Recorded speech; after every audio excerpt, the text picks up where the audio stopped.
far up there, sir. You're all right. So, first of all, Clive, introduce yourself to the general public. Okay, my name's Clive King. This is my car. I've been using this Mini for the last 8 years.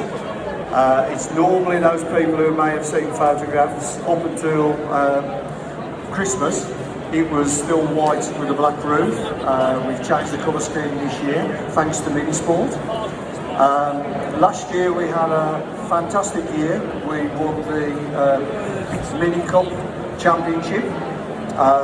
Hopefully we're going to do as well this year, but you never know. There's lots of guys who are here today who are competing against me, and they're all telling me they've had these all new engines and doing these super duper mods to the car to make them that quick. And normally they keep all the mods close to their chest. The only thing is sometimes you catch them out. I can remember a few years ago, one of the guys, he said, "No, I've done nothing. I haven't touched the car." He said, "In fact, I haven't moved it since the last event." And I said, "Funnily enough, I was going up the motorway the other day, and you were on the other side of the road with it on the trailer."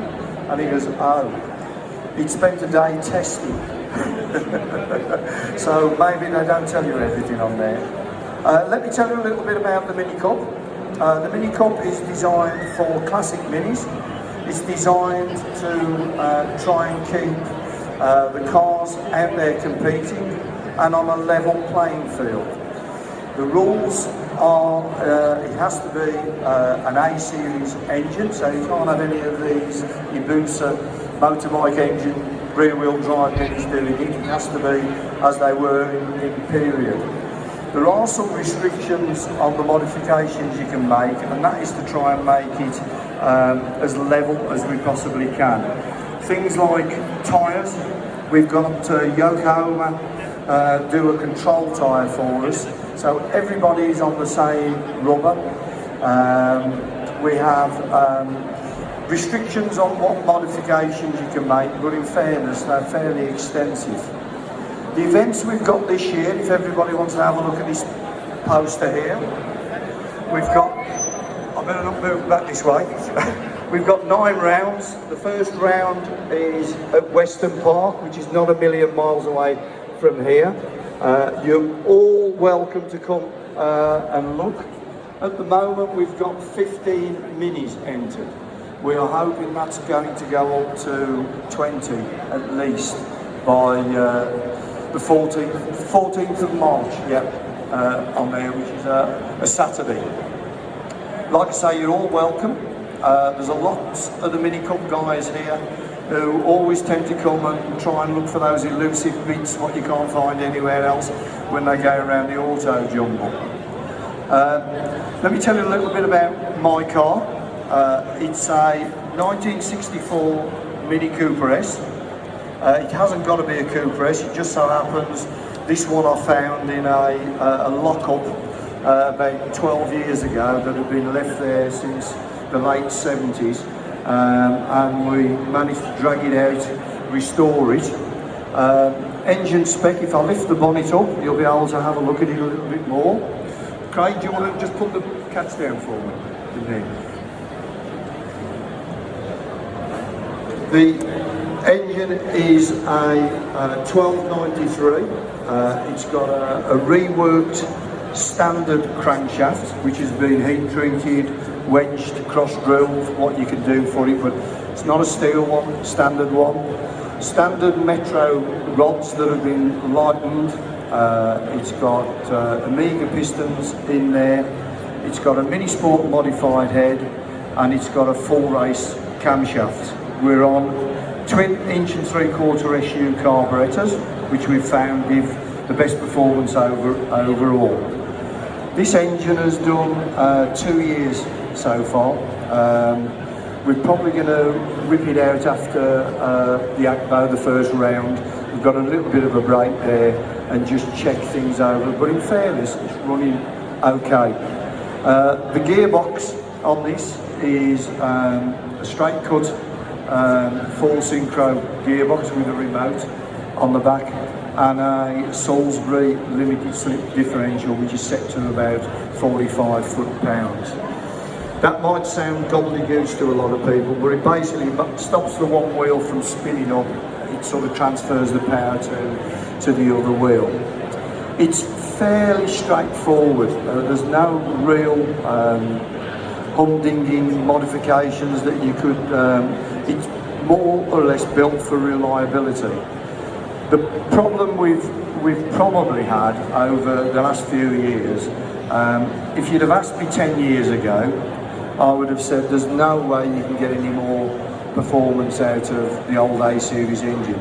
It's been developed since the 50s, and but the last 3 or 4 years they managed to find probably 15-20 horsepower more. That has created some problems with all the horsepower. When it was right on the borderline with the transmission before, we've now decided that we've started sort of twisting drive shafts, and we not last year but the year before, there was a couple of the guys had broken drive shafts on event. We'd all been using all different types of make of drive shafts, competition drive shafts. I went to Mini Sport and I said, look, we've got a problem with this. We're now starting to find the limit of the drive shafts. Can you do anything about it? So the guy who's in charge of their engineering department, he said, leave it with me. So about halfway through last year, we came up with some drive shafts for us to try to make sure that they were up to the job. We've run those now for half a year, and they've been fantastic. And they're basically that they're the same sort of drive shafts as what they use in the World Rally Championship cars, which are probably putting out about 400 horsepower. And I'm pleased to note that Mini Sport have actually made a batch of them rather than the odd ones what they did for us, and have actually started selling them to everybody now who wants them. But it's things like that. Once you increase the performance of the cars, you find there's a limit of what you can actually do through the transmission. So it's always constantly trying to improve things as we go along.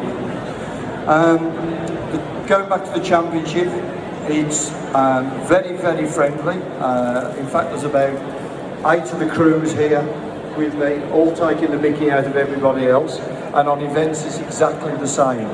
And it's everybody's sort of saying, right, I'm going to beat you this time, I'm going to do this, that and the other.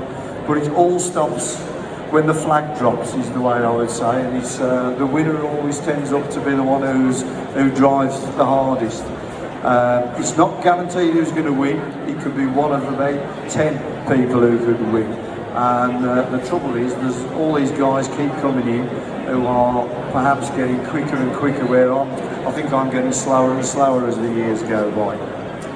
Right, has anybody got any questions would like about the Mini Cup or anything about eligibility? Anybody? Not sure. I'll ask you a question then, Clive. Okay, yeah. So, wonderful car, very competitive. Yeah. If I was to get in this car right now, where would I be in the field, and what's the difference between my lack of knowledge and what you know? What makes that difference? I think the main thing is experience. And you might sort of say, well, I've been driving minis for all my life. I've been competing for probably 30 years, probably longer than that actually. And it's when you're sort of going down this straight, frosty ground, and you brake for the corner, and suddenly it's sheet ice.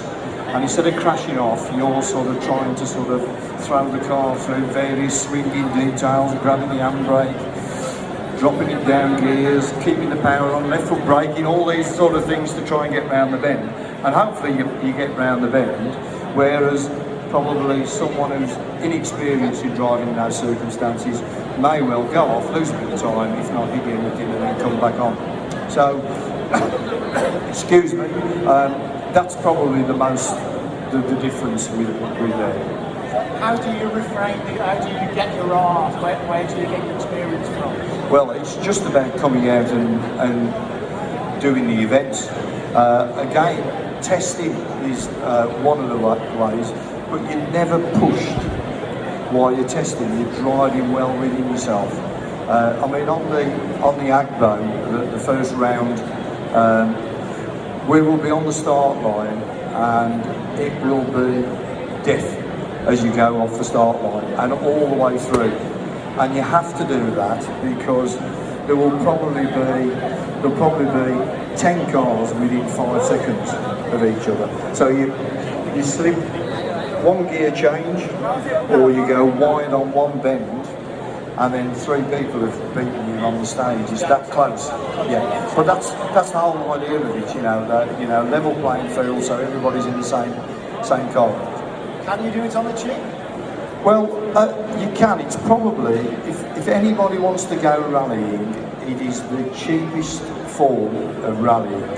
That's not just buying the cars, but the tyres, we normally get those at cost, which is about £55 a tyre. And the tyres will probably last me 3 events, so that's pretty good. The cost of the events are about £250, £260 an event. So as long as you don't break anything, as long as you don't hit any scenery, you know, you do what you can afford. And when I started, I managed to do like 1 event a year, but I was strive to do that and enjoyed it.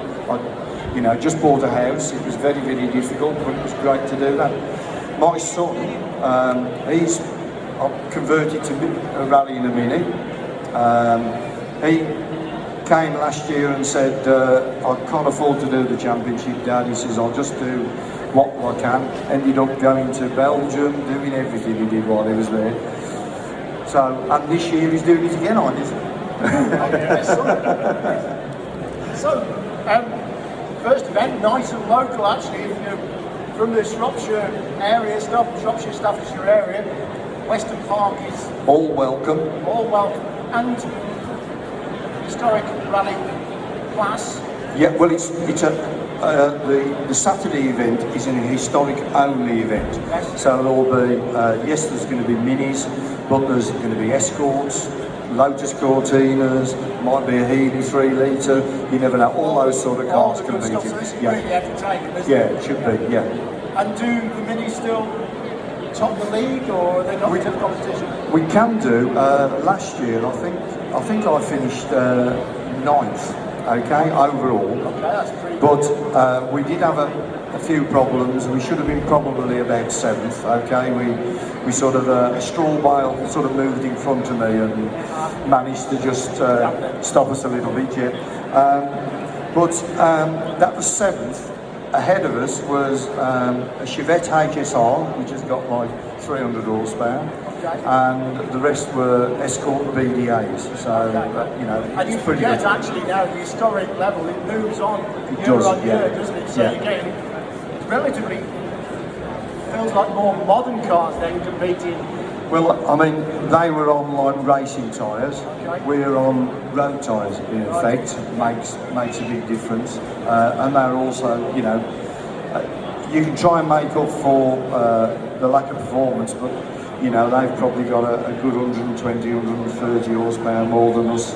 I think everyone would agree. Certainly, as regards the entertainment value, the minis are definitely up there, aren't they? But a straight cut gearbox, whistling through a forest stage. I'll tell you something that surprised me.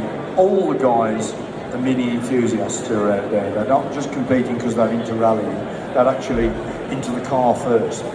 But what surprised me, the events we have done, you end up with 20, 25 minis competing on an event. I would have expected non-mini enthusiasts to be stood by the side of the track thinking I'm bored with these going by now. But the amount of people that come up to me after an event and say, oh, I've loved seeing the minis come through. When's the next event you're coming out to? I should think it could be quite contagious. I mean, absolutely brilliant. We've got something quite close. If you're in the area, family and friends, I remember going back. RAC rally days, and I mean it's still short now, but as a young lad, seeing all the cars go through RAC rally, absolutely brilliant. This just brings it all back. It does, yes. Really great entertainment. And like they were in the day, that's the thing, you know. I mean, Group B was great fun, and now it seems to have disappeared, to be honest. Well, they got banned to a certain degree because they were too fast. That was the trouble. But yeah, rally doesn't seem to have quite the coverage from what I know.